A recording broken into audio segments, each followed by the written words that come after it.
मंडळी, काल आपण लोकसभेच्या कोणत्या जागांवरून महायुतीमध्ये भाजप आणि अजितदादा गटात अंतर्गत संघर्ष सुरू आहे त्याची माहिती घेतली. पण संघर्ष फक्त भाजप आणि अजितदादा गटात आहे का? तर नाही. शिंदे गट आणि अजित पवार गट यांच्यात सुद्धा लोकसभेच्या जागांवरून भांडणं लागली आहेत. काल परवाच अजितदादांनी महायुतीत जितक्या जागा शिंदे गटाला दिल्या जातील तितक्या जागा आम्हालाही हव्यात असं वक्तव्य केलं. आणि त्यानंतर महाराष्ट्रात एकच चर्चा उठली आहे की महायुतीत जेवढं दिसतंय तेवढं सगळंच आलबेल नाहीये. दरम्यान त्याचं मुख्य कारण जागा वाटप हेच असल्याचंही सूत्रांकडून कळतंय. मग आता महाराष्ट्रात असे कोणकोणते लोकसभा मतदारसंघ आहेत जिथं अजितदादा गट आणि शिंदे गट आमने सामने दंड थोपटून उभे राहू शकतात, तेच आपण आजच्या व्हिडिओद्वारे जाणून घेणार आहोत.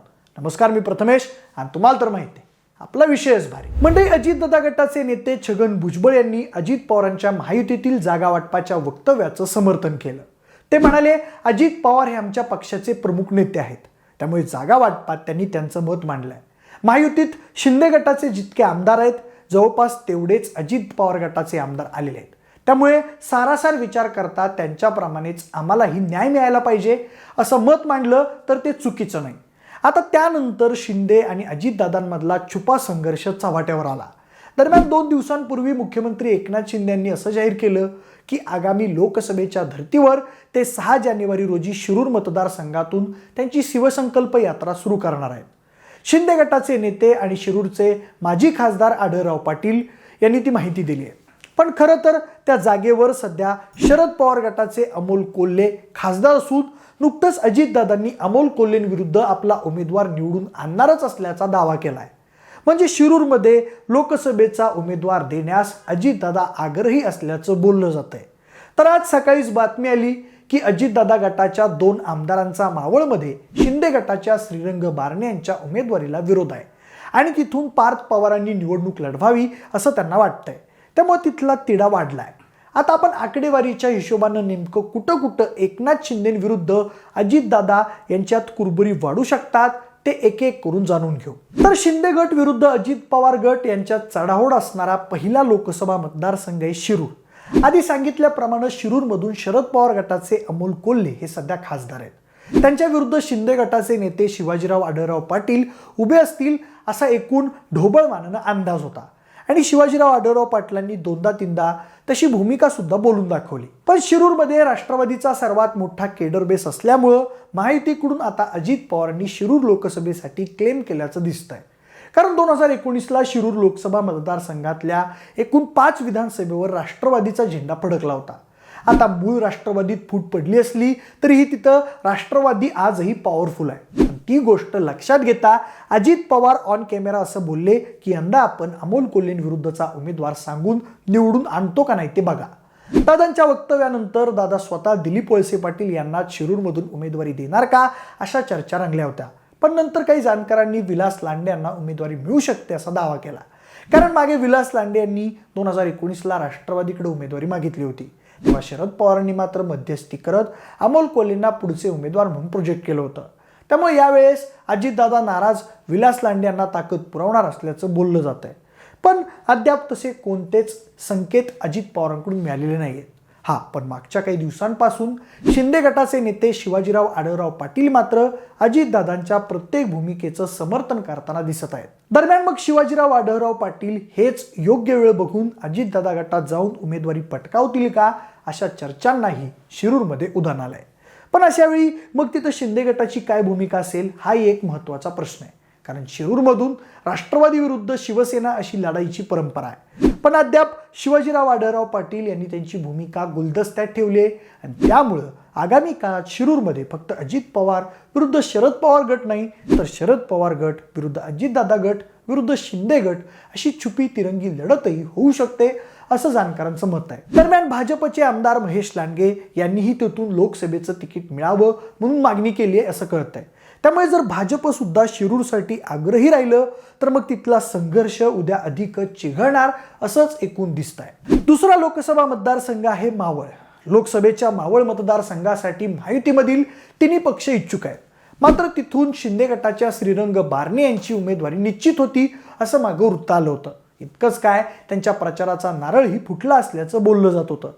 पण मावळ लोकसभा मतदारसंघाची जागा युतीमध्ये कुणाकडे जाणार याचा तिढा आता वाढलाय. कारण मावळ लोकसभा मतदारसंघातील 2 आमदारांनी श्रीरंग बारणे यांच्या उमेदवारीला विरोध दर्शवलाय. आधी सुनील शेळके यांनी बारणे यांच्या उमेदवारीला थेट विरोध दर्शवला होता. आता आमदार अण्णा बनसोडे यांनीही पार्थ पवार यांना मावळमधून उमेदवारी मिळावी अशी भूमिका घेतली आहे. त्यामुळे मावळ लोकसभा मतदारसंघात महायुतीमध्ये तेढ निर्माण झाल्याचं दिसतंय. त्यामुळे आता अजितदादा काय निर्णय घेणार याकडे सगळ्यांचं लक्ष लागलंय.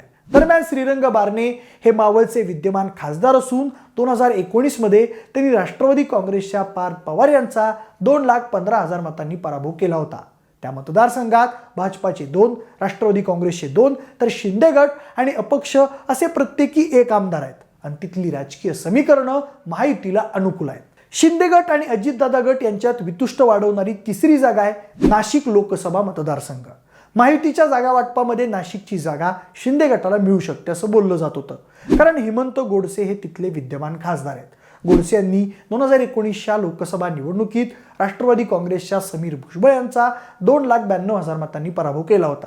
पण सध्या छगन भुजबळ यांचा नाशिकमधला वाढता प्रभाव, ओबीसी आरक्षणाच्या मुद्द्यावरून त्यांनी केलेलं ध्रुवीकरण या गोष्टी लक्षात घेता अजित पवार सुद्धा नाशिक लोकसभेवर दावा ठोकण्याची शक्यता आहे. तसं पाहिलं तर मतदारसंघातील 3 आमदार हे भाजपाचे तर 2 राष्ट्रवादी काँग्रेसचे आणि 1 आमदार काँग्रेसचा आहे. शिंदे गटाकडे नाशिकमध्ये एकही आमदार नाही आणि नेमक्या याच गोष्टीमुळे जागा वाटपामध्ये तो मतदारसंघ मिळवण्यासाठी शिंदे गटाला तारेवरची कसरत करावी लागू शकते. मात्र दुसरीकडे भाजपासह अजित पवार गटाची बऱ्यापैकी तिथं ताकद असल्यानं महायुतीमध्ये तिथल्या जागेवरून वाद होऊ शकतात. आता सर्वात शेवटची जागा आहे ठाण्याची. सध्या तिथं ठाकरे गटाचे राजन विचारे हे विद्यमान खासदार आहेत. तर दुसरीकडे शिंदे गटाचे नेते श्रीकांत शिंदे हे कल्याणचे खासदार असले तरी आगामी काळात ते ठाण्यातून लढतील असं म्हटलं जात आहे. कारण श्रीकांत शिंदेच्या बाजूने विचार केला तर त्यांचे वडील आणि राज्याचे मुख्यमंत्री असलेले एकनाथ शिंदे यांचा बालेकिल्ला म्हणून ठाणे जिल्हा ओळखला जातो. स्वर्गीय आनंद दिघे यांच्यानंतर एकनाथ शिंदे यांनी ठाण्यावर त्यांचा एक हाती वचक ठेवलेला आहे. श्रीकांत शिंदे यांना त्यांच्या वडिलांच्या लोकप्रियतेचा आणि त्यांनी ठाणे जिल्ह्यात राबवलेल्या विकास कामांचं मायलेज मिळू शकतं. म्हणून शिंदे गट ठाण्यावर दावा ठोकण्याची शक्यता वर्तवण्यात येते. दुसरं महत्त्वाचं कारण म्हणजे सध्या ठाकरे गटाचे राजन विचारे हे जरी ठाण्यात खासदार असले तरी ते शिवसेनेच्या चिन्हावर 2019ची निवडणूक लढलेत हे विसरून चालणार नाही. म्हणजे ठाण्यात शिवसेनेचा केडर आधीपासूनच स्ट्रॉंग आहे आणि म्हणूनच शिंदे गटाकडून अधूनमधून ठाण्यातल्या जागेवर श्रीकांत शिंदेच्या नावाची चर्चा केली जाते. पण मग नेमकं अशा वेळी अजितदादा गटानं मात्र ठाण्याच्या जागेवर दावा ठोकल्याचं कळत आहे. सध्या अजितदादा गटाकडून आनंद परांजपे तिथून निवडणूक लढवण्याच्या तयारीत असल्याच्या चर्चा आहेत आणि त्यांनी मोर्चेबांधणी सुरू केली. पण इथून त्यांना तिकीट मिळणं तितकं सोपंही असणार नाही असं बोललं जात आहे. दरम्यान येत्या काळात तिथं शिंदे गट विरुद्ध अजितदादा गट असा संघर्ष जास्त उफाळू शकतो हे मात्र नक्की आहे. दुसरीकडे भाजप सुद्धा ठाण्यात लोकसभेचा उमेदवार देण्यास इच्छुक असल्याची चर्चा झाल्यानंतर भाजपशी पंगा नको म्हणून अजितदादांनी ठाण्याच्या जागेतून माघार घेतल्याच्या चर्चा रंगल्या होत्या. पण शेवटच्या क्षणापर्यंत तिथं महायुतीच्या 3 पक्षात काटेकी टक्कर असणार हे नक्की. तर अशा प्रकारे 2019च्या विनिंग सीट आणि स्थानिक समीकरणाच्या आधारावर शिंदे गट आणि अजितदादा गट महायुतीच्या जागा वाटपात दावा करू शकतात. पण आता नेमकी कुणाला कुठली जागा मिळणार हे वेळ आल्यावरच कळेल. कारण जवळपास सगळ्याच मतदारसंघात भाजप, शिंदे गट आणि अजितदादा गट महायुती म्हणून तितकेच प्रबळ आहेत. पण तुम्हाला नेमकं काय वाटतंय? महायुतीत कोणाच्या पारड्यात किती आणि कोणत्या जागा पडणार? यंदा 2024च्या लोकसभा निवडणुकीत शिंदे गट आणि अजितदादा गटाला किती ठिकाणी विजय मिळणार? आम्ही सांगितलेल्या व्यतिरिक्त अजून अशा कोणत्या जागा आहेत जिथं शिंदे गट आणि अजितदादा गट आमने सामने उभा राहू शकतो? तुमची मतं आम्हाला कमेंट करून नक्की सांगा. जरा व्हिडिओ आवडला असेल तर लाईक आणि शेअर करा. सोबतच आपल्या विशेषभरी या यूट्यूब चॅनल देखील सबस्क्राईब करा. आणि जरा व्हिडिओ तुम्ही फेसबुकवर पाहत असाल तर तिथंही आम्हाला फॉलो करायला अजिबात विसरू नका. धन्यवाद.